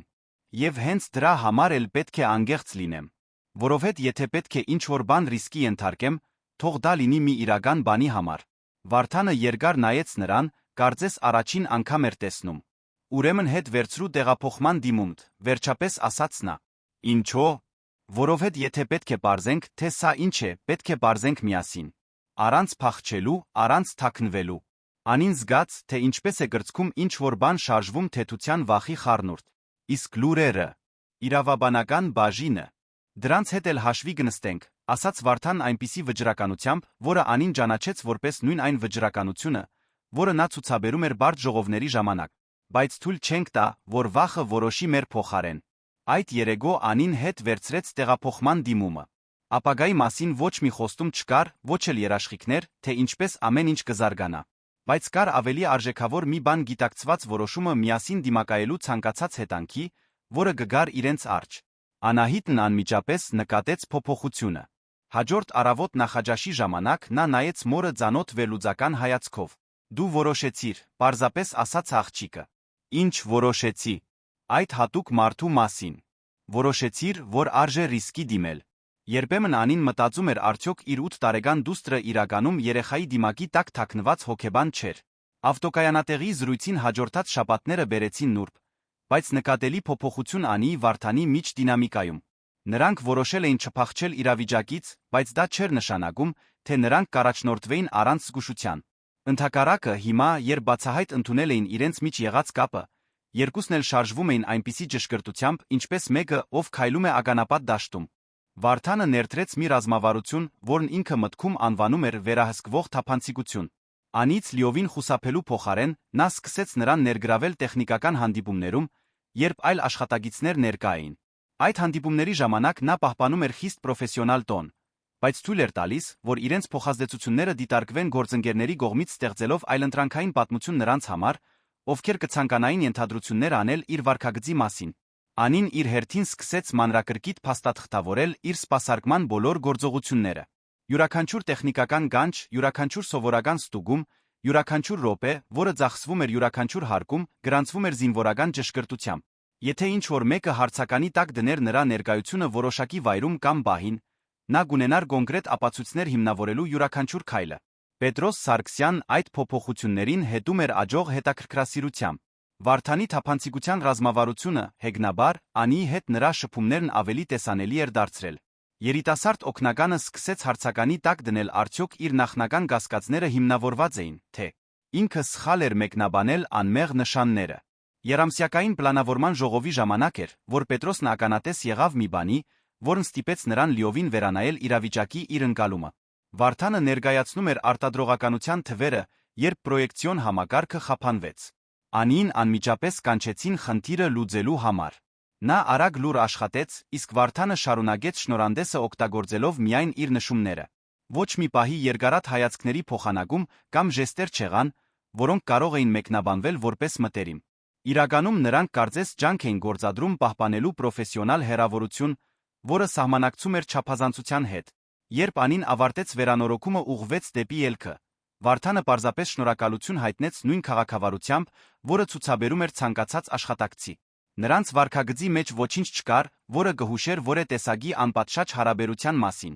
Պետրոսը սկսեց ամաչել իր նախկին կասկածների համար։ Գուցե ինքը սխալ էր մեկնաբանել հարգալից պրոֆեսիոնալիզմի նշանները, շփոթելով քաղաքավարությունը մտերմության հետ։ Այն արդյունավետությունը, որով նրանք միասին աշխատում էին, կարող էր պարզապես լինել տարիների հաջողված մասնագիտական համագործակցության արդյունք։ Հինգշաբթի կեսօրին Պետրոսը մի որոշում կայացրեց, որը կփոխեր իրադարձությունների ընթացքը։ Նա դիմեց Վարդանին իր գրասենյակում որոշակի տատանումով խնդրեց խոսել մի թյուրիմացության մասին, որն ինքն էր առաջացրել։ «Պարոն», սկսեց Պետրոսը, ակնհայտորեն անհարմար զգալով, «պետք է ներողություն խնդրեմ մի բանի համար։ Կարծում եմ շտապողական ակնարկներ եմ արել ձեր մասնագիտական վարքագծի վերաբերյալ»։ Վարդանը բարձրացրեց աչքերը փաստաթղթերից, որոնք վերանայում էր, նրա դեմքի արտահայտությունը զգուշորեն չեզոք էր։ «Ակնարկներ, այն մասին, դե, Անիի հետ ձեր աշխատանքային հարաբերությունների մասին։ Հիմա հասկանում եմ, որ սխալ եմ մեկնաբանել իրավիճակները, որոնք զուտ մասնագիտական էին»։ Վարդանը երկար ժամանակ լուր մնաց մշակելով այդ խոստովանության հետանքները։ «Հասկանում եմ», վերջապես ասաց նա։ «Իսկ ինչն ստիպեց ձեզ փոխել ձեր կարծիքը»։ «Ավելի ուշադիր դիտարկումը», խոստովանեց Պետրոսը։ «Դուք լավ եք միասին աշխատում, բայց միշտ պահպանում եք պատշաճ արձանագրությունները։ Ես թույլ տվեցի երակայությանս խնդիրներ ստեղծել այնտեղ, որտեղ դրանք չկային»։ Իրավիճակի հեգնանքը չվրիպեց Վարդանից։ Պետրոսը որոշել էր, որ ոչ մի անպատշաճ բան չկա հենց այն ժամանակ, երբ Վարդանն ավելի քան երբեք պայքարում էր իր սեփական զգացմունքների դեմ։ «Շնորհակալություն անկեղծության համար», ասաց Վարդանը։ «Բայց Պետրոս, ապագայում, եթե մտահոգություններ ունենաք ընկերության գործունեության որե ասպեկտի վերաբերյալ, դիմեք ուղղակիորեն ինձ նախքան այլ բաժիններ ներգրավելը»։ Պետրոսը գլխով արեց տեսանելիորեն թեթացած։ «Իհարկե, պարոն, եւ նորից ներողություն եմ խնդրում շփոթության համար»։ Պետրոսի հեռանալուց հետո Վարդանը մենակ մնաց իր գրասենյակում մտորելով զրույցի մասին։ Երիտասարդ օգնականը հետ էր վերցրել իր կասկածները, բայց դա չէր լուծում իրական երկընտրանքը։ Վարդանի մեջ, իրոք, Անիի նկատմամբ զգացմունքներ էին առաջանում, որոնք շատ ավելին էին, քան պարզապես մասնագիտականը։ Հենց այդ նույն շաբաթ Անին մի անսպասելի երկտող ստացավ։ Նա դասավորում էր իր սարքավորումները աշխատանքային օրվա վերջում, երբ իր պահարանում մի փոքրիկ ծալված թուղթ գտավ։ «Խորհրդակցությունների սենյակ, 3-րդ հարկ, երեկոյան 6:15։ Եթե կարող ես»։ Ստորագրություն չկար, բայց նա անմիջապես ճանաչեց Վարդանի ձեռագիրը։ 3-րդ հարկը սովորաբար դատարկ էր լինում աշխատանքային ժամերից հետո, իսկ փոքր խորհրդակցությունների սենյակը հազվադեպ էր օգտագործվում պաշտոնական հանդիպումների համար։ Անին նշված վայր հասավ 5 րոպե շուտ։ Սենյակը դատարկ էր, լուսավորված միայն մայրամուտի մեղմ լույսով, որը ներս էր թափանցում պատուհաններից։ Նա նստեց աթոռներից մեկին սպասեց, սիրտը բաբախում էր մի տագնապով, որը խառնված էր ակնկալիքի հուզմունքի հետ։ Վարդանը եկավ ճիշտ ժամանակին 6:15-ին, ձեռքին մի բաժակ սուրճ փաստաթղթերի մի բանակ, որը ակնհայտորեն ծառայում էր որպես արդարացում, եթե ինչ-որ մեկը տեսներ նրանց։ «Շնորհակալություն գալու համար», ասաց նա փակելով դուռը իր հետից։ «Մենք պետք է խոսենք»։ «Ինչի» մասին, հարցրեց Անին, թե գրահում էր պատասխանը։ Վարդանը նստեց նրա դիմաց բաժակը դնելով սեղանին անհարկի զգուշությամբ։ «Մեր մասին», պարզապես ասաց նա։ «Այն մասին, թե ինչ է կատարվում, ինչ ենք անելու այդ կապակցությամբ»։ Անին պատրաստվեց այն զրույցին, որը գիտեր, որ անխուսափելի էր։ «Պետրոսն այսօր եկավ ինձ մոտ», շարունակեց Վարդանը։ «Ըստ ամենայնի, նա որոշ դիտարկումներ էր արել մեր մասնագիտական համագործակցության վերաբերյալ։ բայց հիմա հետ է վերցրել իր մտահոգությունները։ Դա լավ է, թե վատ, հարցրեց Անին։ Չգիտեմ, խոստովանեց Վարդանը։ Մի կողմից դա նշանակում է, որ մենք համոզիչ ենք եղել ձագանությունները պահպանելու հարցում։ Մյուս կողմից նա լիովին սխալ չէր, լրացրեց Անին։ Ճիշտ այդպես։ Հաջորդած լրությունը լի էր բոլոր այն ճշմարտություններով, որոնք երկուսն էլ խուսափել էին բարձրաձայնել։ Վարդան, վերջապես ասաց Անին առաջին անգամ օգտագործելով նրա անունը, ոչինչ չի փոխվել այդ առաջին գիշերվանից ի վեր։ Ես դեռ սպասարկման համակարգողն եմ, դեռ ունեմ դուստր, ում պետք է մեծացնեմ, դեռ այս աշխատանքի կարիքն ունեմ։ Գիտեմ, պատասխանեց նա, բայց հիմա ես վստահում եմ քեզ, շարունակեց նա, որովհետև սկզբից դու երբեք ինձ չես խնդրել լինել մեկը, որը ես չեմ։ Երբեք չես փորձել օգտագործել քո դիրքը ինձ վրա ճնշում գործադրելու կամ ինձ այնպիսի բաներ խոստանալու համար, որոնք չէիր կարող կատարել։ Վարդանը նայեց նրան այնպիսի ուժգնությամբ, որը ստիպեց Անին զգալ։ Կարծես նա ուղղակիորեն նայում էր իր հոգու մեջ։ Իսկ ես վստահում եմ քեզ, ասաց նա, որովհետև դու ինձ տեսար որպես տղամարդ նախքան ինձ որպես գործադիր տնօրեն տեսնելը։ Եվ այնուամենայնիվ երբեք չփորձեցիր դրանից օգուտ քաղել։ Ուրեմն սա մեզ ուր է թողնում, հարցրեց Անին։ Ես դեռ այստեղ եմ, պարզապես ասաց նա։ Իսկ դու նույնպես։ Դիտարկման բարձությունը կատարելապես որսաց իրավիճակի բարդությունը։ Ապագայի մասին ոչ մի երաշխիք չկար, ոչ էլ վեհաշուք ռոմանտիկ խոստումներ։ Կային ընդամենը երկու մեծահասակներ, ովքեր ընտրել էին վստահել միմյանց չնայած բարդ հանգամանքներին։ Անի, ասաց Վարդանը, նրա ձայն ուներ այն խոցելիությունը, որը Անին սովորել էր ճանաչել, ես չգիտեմ սա ինչպես է աշխատելու։ Չգիտեմ արդյոք կաշխատի, բայց գիտեմ, որ այլս չեմ ուզում ձացնել, թե չկա։ Ոչ էլ ես, պատասխանեց նա։ Ուրեմն եկեք դանդաղ գնանք, ասաց նա։ Առանց ճնշման, առանց անիրական սպասումների։ Պարզապես։ Տեսնենք սա մեզ ուր կտանի։ Անին գլխով արեց զգալով թեթության ակնկալիքի խառնուրդ։ Բայց մի պայմանով, ավելացրեց նա։ Որն է։ Ոչինչ, որը կվտանգի մեր մասնագիտական ամբողջականությունը։ Եթե ինչ-որ պահի սա սկսի ազդել մեր աշխատանքի վրա կամ ստեղծել էթիկական հակասություններ, մենք կանգ ենք առնում։ Վարդանը ժպտաց առաջին անգեղծ ժպիտը, որ Անին տեսել էր նրանից շաբաթների ընթացքում։ Համաձայն եմ, ասաց նա։ Պրոֆեսիոնալները առաջին հերթին միշտ։ Նրանք միաժամանակ վեր կացան մի պահ տատանվեցին չիմանալով հստակ, թե ինչպես ավարտել այդ հանդիպումը։ Վերջապես Վարդանը մեկնեց ձեռքը, Անին սեղմեց այն մի ողջույնով, որը միաժամանակ պաշտոնական էր մտերիմ։ Մինչ վաղը, ասաց նա։ Մինչ վաղը, պատասխանեց Անին։ Նրանք սենյակից դուրս եկան առանձին 5 րոպե ընդմիջումով, պահպանելով ձականությունները, նույնիսկ իրենց ամենաանձնական պահերին։ Հաջորդող շաբաթների ընթացքում նրանք մշակեցին մի նուրբ առօրյա։ Երբեմն հանդիպում էին սուրճ խմելու ընկերության խոհանոցում,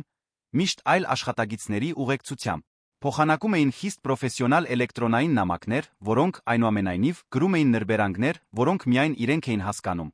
Երբ նույն հարկում էին աշխատում, իրենց թույլ էին տալիս զրույցներ, որոնք տում էին մի քանի րոպե ավելի, քան խիստ անհրաժեշտ էր։ Անահիտը իր սովորական խորաթափանցությամբ նկատեց, որ մոր վարքագծի մեջ ինչ-որ բան է փոխվել։ Դու հիմա ավելի երջանիկ ես, նկատեց աղջիկը գիրագի առավոտյան, երբ միասին նրբաբլիթներ էին պատրաստում։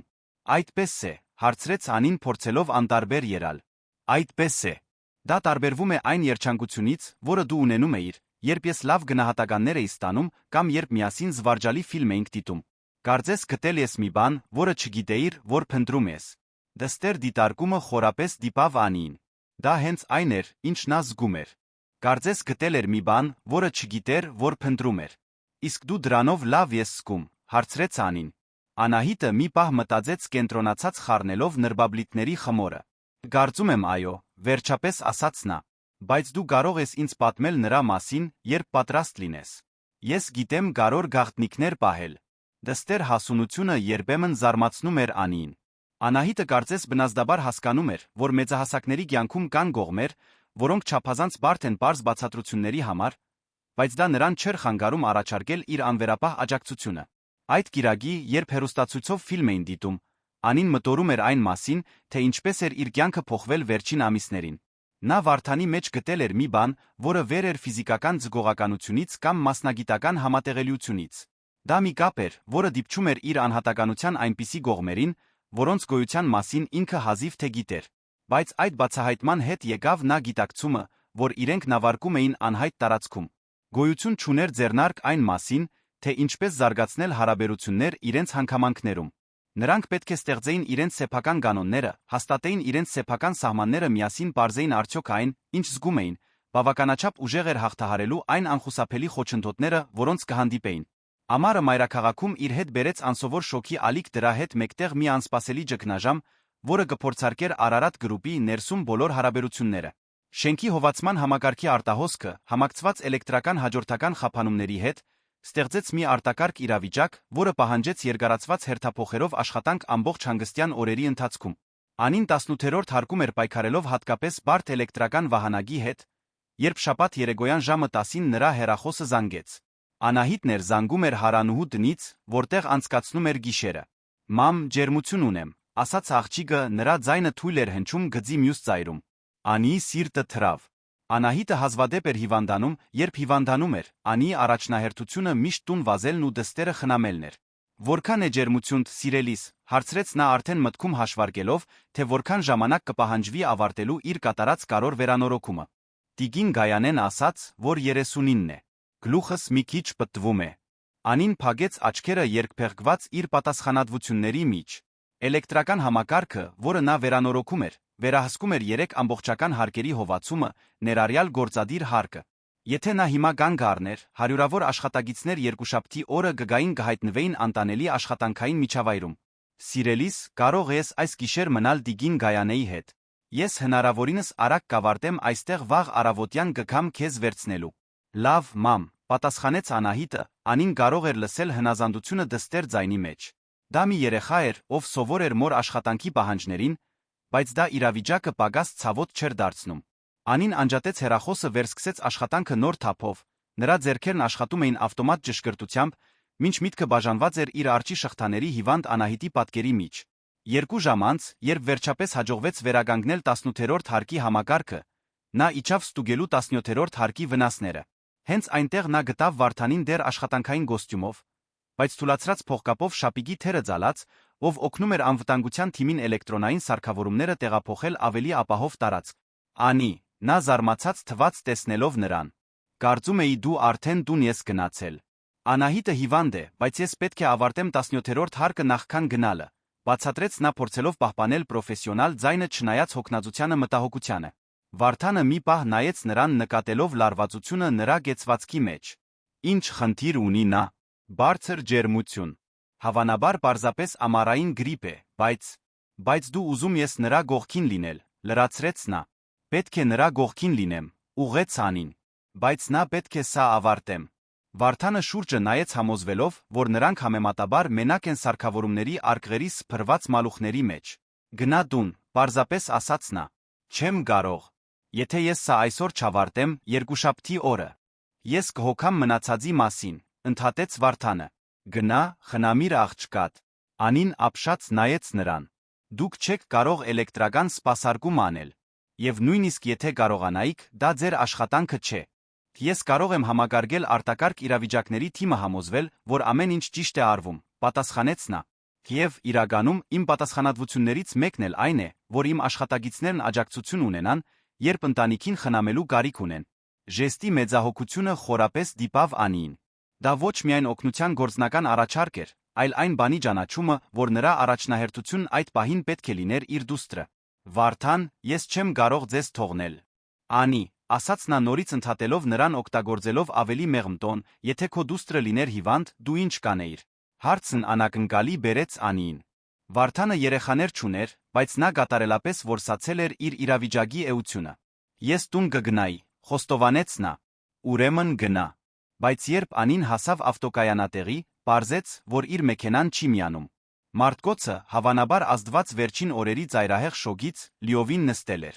Շաբաթ գիշերվա գրեթե կեսն էր, հասարակական տրանսպորտ չկար, իսկ տաքսի կանչելը կպահանջեր առնվազն 40 րոպե։ Նա նստած էր վարորդի նստատեղին, փորձելով խուճապի չմատնվել, երբ պատուհանի վրա թագոցներ լսեց։ Վարդանն էր, ով իջել էր իր սեփական մեքենայից ինչ-որ բան վերցնելու։ Խնդիրներ, հարցրեց նա։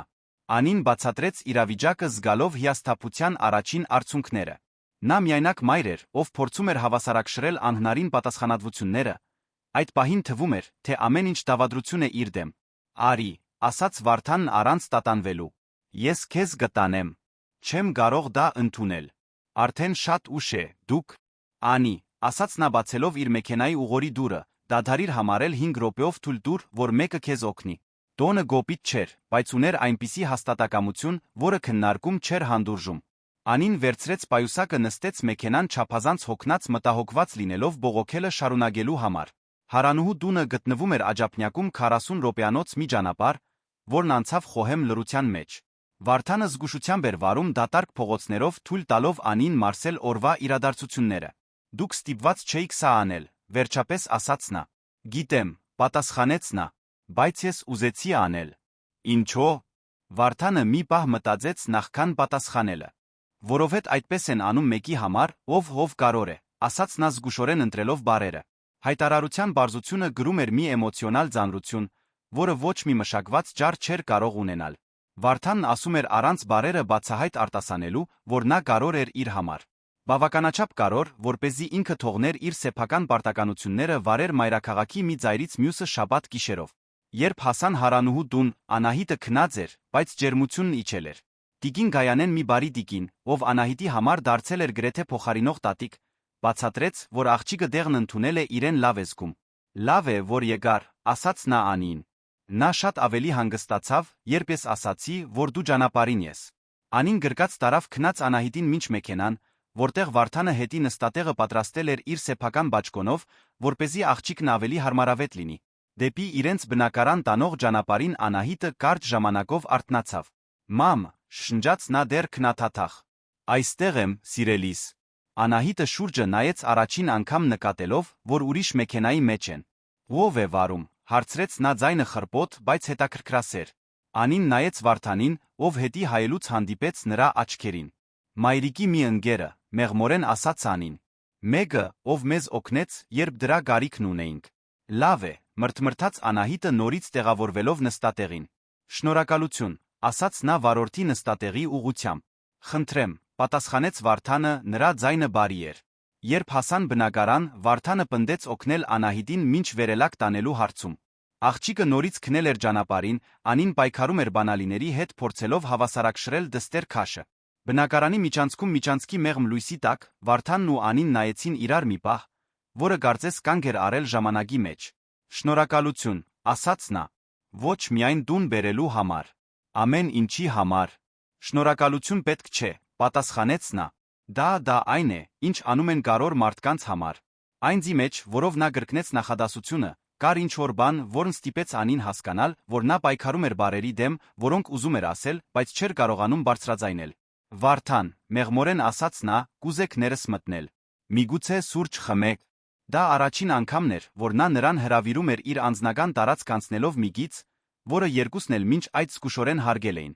Ավելի լավ է ոչ, ասաց նա դադարից հետո։ Ոչ այս գիշեր։ Անահիտը քո կարիքն ունի, իսկ ես չեմ վստահում ինձ ամեն ինչ պատշաճ պահելու հարցում։ Խոստովանության անգեղծությունը խորապես դիպավ Անիին։ Նույնիսկ էմոցիոնալ կապի այդ պահին Վարդանն առաջին հերթին մտածում էր Անահիտի բարօրության իրավիճակի պատշաճության մասին։ Բայց կարող եմ վաղը վերադառնալ, հարցրեց նա։ Տեսնել ինչպես է Անահիտն իրեն զգում։ Միգուցե դեղեր բերեմ կամ։ Շատ կցանկանայի, պատասխանեց Անին, ամիսների մեջ առաջին անգամ նրա ձայնի մեջ ոչ մի տատանում չկար։ Հաջորդ առավոտ Վարդանը հայտնվեց դեղատան տոպրակով, որը պարունակում էր մանկական դեղեր, թվային ջերմաչափ մի փափուկ արջուկ, որը նա գնել էր ինքնաբուխ կերպով։ Անահիտը, ով արդեն իրեն շատ ավելի լավ էր զգում, հիացած էր նվերով, որ ավելի կարոր է, այն բարի ուշադրությամբ, որ Վարդանը ցուցաբերում էր։ Նա լավն է, մամ, շշնջաց Անահիտն Անին, երբ Վարդանը խոհանոցում զբաղված էր թեյ պատրաստելով։ Այո, այդպես է, համաձայնեց Անին հետելով, թե ինչպես է Վարդանը զգուշությամբ շարժվում բնակարանում հարգելով նրանց տարածքը, բայց բնականորեն ինտեգրվելով միջավայրին։ Նրանք ամբողջ կիրագին միասին անցկացրին Վարդանը, Անին, Անահիտը։ Ֆիլմեր դիտեցին, պարզ ջաշ պատրաստեցին, խոսեցին հասարակ թեմաներից։ Բայց այդ օրվա սովորականության մեջ կար ինչ-որ խորապես նշանակալից բան։ Վարդանը Արարատ գրուպի գործադիր տնօրենը չէր։ Նա պարզապես մի տղամարդ էր, ով ժամանակ էր անցկացնում երկու մարդկանց հետ, ովքեր կարոր էին դարձել իր համար։ Անահիտը, իր սովորական խորաթափանցությամբ, անմիջապես նկատեց մեծահասակների միջ եղած դինամիկան։ Դուք իրար սիրում եք, չէ՞, ուղղակիորեն հարցրեց նա Վարդանին ջաշի ժամանակ 8 տարեկան երեխային հատուկ առանց ստիճի։ Անին գրեթե խեղդվեց հյութից, բայց Վարդանը պատասխանեց զարմանալի հանգստությամբ. «Մայրիկիդ շատ եմ սիրում», անգեղծ ասաց նա։ Նա շատ արտասովոր մարդ է։ Իսկ դուք ընկերություն եք անելով, շարունակեց Անահիտը ակնհայտորեն որոշած լինելով հասնել հարցի հիմքին։ Անահիտ, բողոքեց Անին, բայց Վարդանը մեղմորեն բարձրացրեց ձեռքը։ Դա արդարացի հարց է, ասաց նա ուղիղ նայելով Անահիտին։ Պատասխանն այն է, որ մենք դեռ չգիտենք։ Երբեմն մեծահասակներին ժամանակ է պետք այդ բաները պարզելու համար։ Բայց դուք ուզում եք պարզել, պնդեց Անահիտը։ Վարդանը նայեց Անին, ով գրեթե անկատ գլխով արեց։ Այո, պարզապես ասաց նա։ Ուզում ենք պարզել։ Պատասխանը կարծես բավարարեց Անահիտին, ով վերադարձավ իր սենդվիչին, կարծես լուծել էր մի փոքր վարչական հարց։ Այդ կեսօրին, երբ Անահիտը քնեց ցերեկային քնով, Անին Վարդանը վերջապես ունեցան այն զրույցը, որը երկուսն էլ գիտեին, որ անխուսափելի էր։ Այս հանգստյան օրերը ամեն ինչ փոխեցին, չէ, ասաց Անին նստած նրա գողքին հյուրասենյակի փոքրիկ բազմոցին։ Փոխեցին, խոստովանեց Վարդանը։ Քեզ որպես մայր տեսնելը, քո տանը լինելը, Անահիտին իրապես ճանաչելը ամեն ինչ շատ ավելի իրական դարձրեց։ Եվ ավելի բարդ, եւ ավելի գարոր, ուղղեց նա։ Անի, ես վերջին 10 տարիներն անցկացրել եմ ընկերություն կառուցելով կենտրոնանալով բացառապես կարիերայի վրա։ Երբեք չէի մտածի, որ կգտնեմ մեկին, ով կստիպի ինձ ցանկանալ ուրիշ բան կառուցել։ Իսկ դու ուզում ես ուրիշ բան կառուցել։ Վարդանը շուրջը նայեց փոքրիկ բնակարանում Անահիտի նկարները պատին, սառնարանին փակցված գունավոր նկարները, սեղանի վրա դասավորված գրքերը, հետո նայեց Անին։ Քեզ հետ։ Այո, ասաց նա այնպիսի համոզվածությամբ, որը զարմացրեց նրան։ Չգիտեմ ինչպես, չգիտեմ երբ, բայց այո։ Դա սիրո խոստովանության ամենամոտ հայտարարությունն էր, որ նրանցից որը մեկը մինչ այդ արել էր։ Այն գրում էր ապագայի բոլոր հնարավորությունների ծանրությունը, որոնք նրանք առաջին անգամ թույլ էին տալիս իրենց դիտարկել։ Այդ գիշեր, երբ Վարդանը գնաց, Անահիտը մի դիտարկում արեց, որն Անին մտորումների մեջ գցեց։ Մամ, նա քեզ նայում է նույն ձով, ինչպես դու ես ինձ նայում։ Ինչպես, սիրելիս։ Կարծես դու ամբողջ աշխարհի ամենաթանկ բանը լինես։ Երբեմն Անին մտածում էր արդյոք իր 8 տարեկան դուստրը սիրուց ավելի շատ չէր հասկանում, քան շատ մեծահասակներ։ Այդ փոխագերպող հանգստյան օրերից 6 ամիս անց մայրաքաղաքը սուզված էր ձմռան մեջ, երբ Վարդան Սահակյանի սեղանին մի անսպասելի առաջարկ հասավ։ Արարատ գրուպը ստացել էր միջազգային մի կորպորացիայի հետ միաձուլման առաջարկ, որի կենտրոնակայանը Լոնդոնում էր։ Դա այնպիսի հնարավորություն էր, որի մասին նա երազել էր իր ամբողջ կարիերայի ընթացքում։ Հնարավորություն իր տարածաշրջանային ընկերությունը վերածելու իսկապես գլոբալ խաղացողի։ Բայց առաջարկը գալիս էր մի անփոփոխ պայմանով։ Վարդանը պետք է տեղափոխվեր Լոնդոն առնվազն 3 տարով վերահսկելու գործառնությունների ինտեգրումը։ Դա մի առաջարկ էր, որը նա չէր կարող մերժել մասնագիտական տեսանկյունից, բայց որն ստեղծում էր մի անձնական երկընտրանք, որին նա երբեք չէր բախվել։ Առաջարկը ստանալուց հետո 2 շաբաթվա ընթացքում Վարդան այդ որոշման ծանրությունը միայնակ էր կրում։ Ոչ մեկի հետ չէր քննարկել, նույնիսկ Անի, թե նա նկատել էր, որ ինչ-որ բան նրան խորապես անհանգստացնում է։ Հինգշաբթի կեսօրին էր, երբ նա վերջապես քաջություն գտավ անդրադառնալու թեմային։ Նա գտավ Անին իր փոքրիկ գրասենյակում ամսական սպասարկման հաշվետվությունները դասավորելիս։ Պետք է խոսեմ քեզ հետ, ասաց նա փակելով դուռը իր հետից։ Անին բարձրացրեց աչքերը անմիջապես նկատելով լրջությունը նրա դեմքի արտահայտության մեջ։ Ինչ է պատահել։ Վարդանը նստեց միակ ազատ աթոռին, այն աթոռին, որը Անին սովորաբար առաջարկում էր տեխնիկական խնդիրներ քննարկելու եկած աշխատագիտներին։ Մի առաջարկ եմ ստացել, սկսեց նա, հետո մանրամասն բացատրեց միաձուլման առաջարկը դրա հետանքները։ Երբ նա ավարտեց, Անին երկար ժամանակ լուր մնաց մշակելով ոչ միայն տեղեկատվությունը, այլ դրա բոլոր ճյուղավորումները։ Դա հիանալի հնարավորություն է, վերջապես ասաց նա։ Այո, համաձայնեց Վարդանը։ Մասնագիտական առումով դա այն ամենն է, ինչ ես միշտ ցանկացել եմ։ Բայց հիմա ես այլ նկատառումներ ունեմ։ Անին վեր կացավ, քայլեց դեպի փոքրիկ պատուհանը, որտեղից երում էր քաղաքի մի հատվածը։ Դրսում կյանքը շարունակում էր իր բնականոն հունը, մեքենաներն անցնում էին։ Մարդիկ քայլում էին մայթերով, քաղաքային առօրյան շարունակվում էր առանց ընդհատման։ Վարդան, ասաց նա առանց շրջվելու, երբ մենք ծանոթացանք, ես սպասարկման համակարգող էի դուստր մեծացնող, իսկ դու գործադիր տնօրեն էիր կայսրություն կառուցող։ Դա չի փոխվել։ Փոխվել է, բողոքեց նա։ Ամեն ինչ փոխվել է։ Այն, ինչ փոխվել է, մեր զգացմունքներն են, ուղղեց նա վերջապես շրջվելով նրան նայելու համար։ Բայց գործնական իրականությունը նույնն է մնացել։ Դու փայլուն կարիերա ունես Արջումդ, ես ճիշտ մարդը չէի լինի, եթե փորձեի քեզ հետ պահել։ Իսկ եթե ես գնամ, Քեզ համար ավելի հեշտ կլինի այստեղ շարունակելը։ Հարցն արձագանքեց փոքրիկ գրասենյակում գրելով իր մեջ բոլոր այն հետանքները, որոնցից ոչ մեկը չէր ուզում առերեսվել։ Չգիտեմ, անգեղծ պատասխանեց Անին, բայց գիտեմ, որ քեզ համար ավելի հեշտ կլիներ ճիշտ որոշում կայացնելը,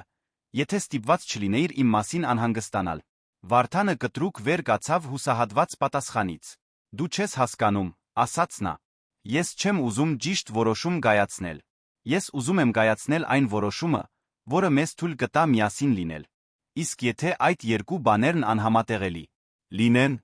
հարցը կախվեց օդում որպես մի ճշմարտություն, որին ոչ մեկը պատրաստ չէր ընդունել։ Ինձ մի շաբաթ տուր, խնդրեց Վարդանը։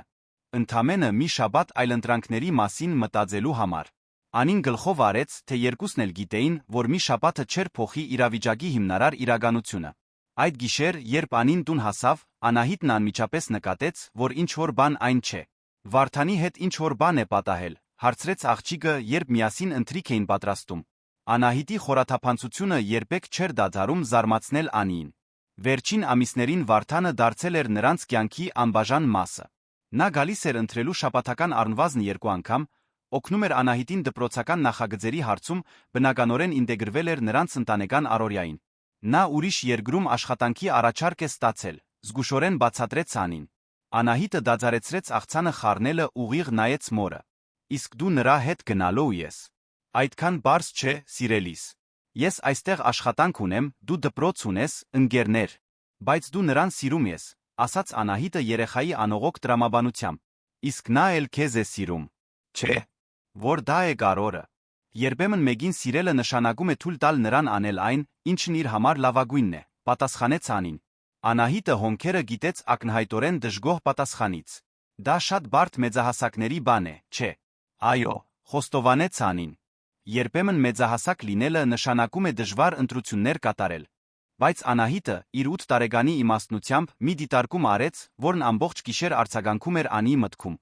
Մամ, եթե դու միշտ ընտրես այն, ինչն ավելի հեշտ է, ինչպես ես իմանալու արդյոք արժե որե բանի համար պայքարել։ Հաջորդ ուրբաթ Վարդանը մի որոշում կայացրեց, որը զարմացրեց բոլորին, ներառյալ իրեն։ Անմիջապես ընդունելու կամ մերժելու փոխարեն նա հակառակ առաջարկ արեց։ Նա 6 ամիս հեռավար կվերահսկեր միաձուլումը Եվրոպա մեկնելով միայն անհրաժեշտության դեպքում։ Վերջնական տեղափոխումը կդիտարկեր միայն այն բանից հետո,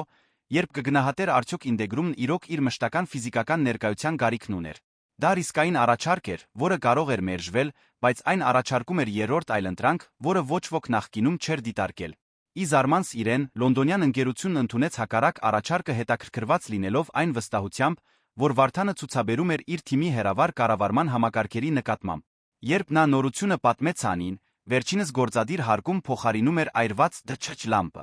Նրանք ընդունեցին, հարցրեց նա իջնելով սանդուղքից, որն օգտագործում էր։ Ընդունեցին, հաստատեց Վարդանը։ 6 ամիս ապացուցելու համար, որ կարող եմ միաձուլումը վերահսկել այստեղից։ Անին ուշադիր զննեց նրան։ Իսկ եթե չաշխատի։ Եթե 6 ամիս անց նրանք պահանջեն քո տեղափոխումը։ Այդ ժամանակ այդ որոշումը կկայացնեմ, երբ պահը գա, պատասխանեց նա։ Բայց գոնե կփորձեմ գտնել միծ ամեն ինչ համատեղելու համար։ Ինչո՞, հարցրեց Անին, թե գիտեր պատասխանը։ Վարդանը մոտեցավ նրան զգուշորեն ստուգելով, թե արդյոք մենակ են միջանցքում։ Որովհետ վերջապես գտել եմ մեկին, ով ստիպում է ինձ ցանկանալ մնալ, պարզապես ասաց նա։ Այդ կեսօրին 6 ամսվա մեջ առաջին անգամ նրանք միասին դուրս եկան հանրության մեջ։ Վարդանը հրավիրեց Անին Անահիտին ընտրելու կենտրոնի ռեստորաններից մեկում ոչ շատ շքեղ։ Պարզապես մի ընտանեկան վայր, որտեղ կարող էին զրուցել առանց կաշկանդվելու։ Ընթրիքի ժամանակ Անահիտը մի անգեղծ ճառ ասաց, որը հուզեց երկու մեծահասակներին էլ։ Վարդան, ասաց նա այնպիսի լրջությամբ, կարծես կարոր հայտարարություն էր անում, շնորհակալություն մայրիկիս իրոք ժպտալ ստիպելու համար։ Եվ շնորհակալություն, որ չգնացիր, երբ ամեն ինչ բարդացավ։ Վարդանը երկար նայեց աղջկան ակնհայտորեն հուզված բարերից։ Շնորհակալություն ինձ ձեր ընտանիքում ընդունելու համար, պատասխանեց նա։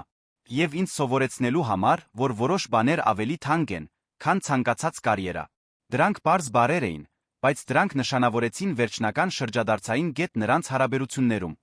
3 ամիս անց միաձուլումն առաջ էր գնում ավելի լավ, քան որը մեկը կանխատեսել էր։ Վարդանի հեռավար վերահսկողության ռազմավարությունն այնքան լավ էր աշխատում, որ լոնդոնյան ընկերությունը սկսեց այն դիտարկել որպես մոդել ապագա ինտեգրումների համար։ Գարնանային մի երեքշաբթի էր, երբ Վարդանն իր գրասենյակի սեղանին մի ծրար գտավ։ Ներսում ձեռագիր նամակ կորպորացիայի ձատխտի վրա։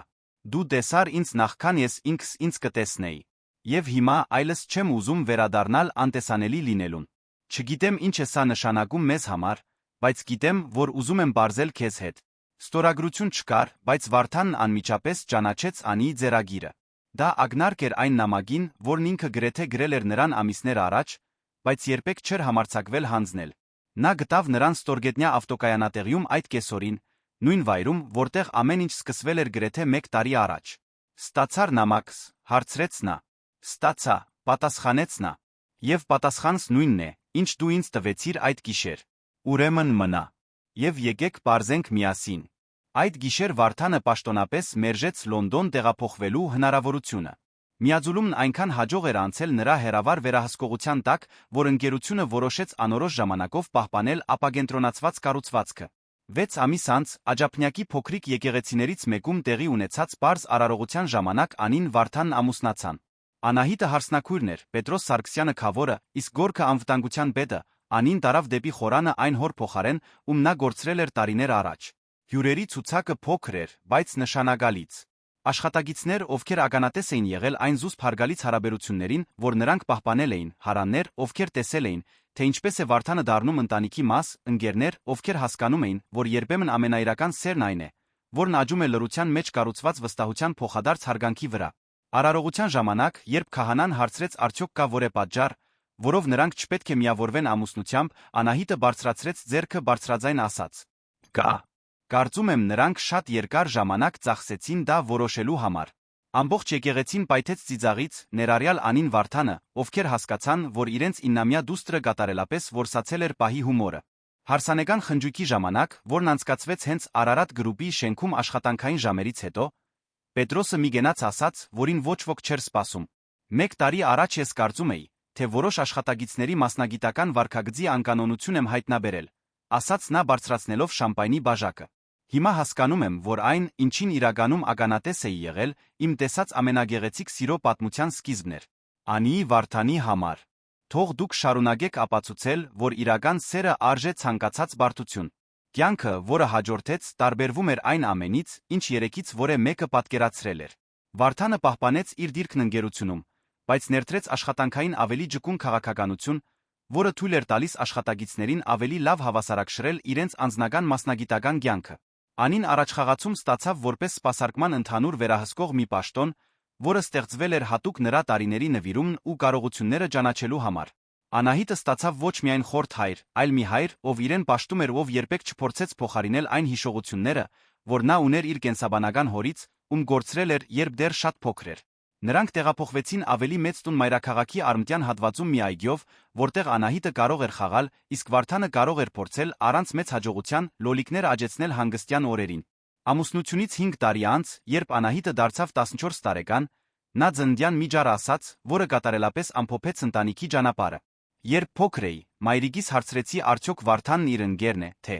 մեկը, ում մասին նա չի կարող ոչ մեկին պատմել։ Հիմա գիտեմ, որ նա երկուսն էր։ Մեկը, ով դարձավ նրա լավագույն ընկերը, մեկը, ում մասին նա գրեթե ոչ մեկին չէր պատմում, որովհետև վախենում էր, որ դա շատ բարդ կլինի։ Բայց երբեմն կյանքի լավագույն բաները սկզբում բարդ են լինում, պարզվում են այն ժամանակ, երբ մենք դադարում ենք վախենալ դրանցից։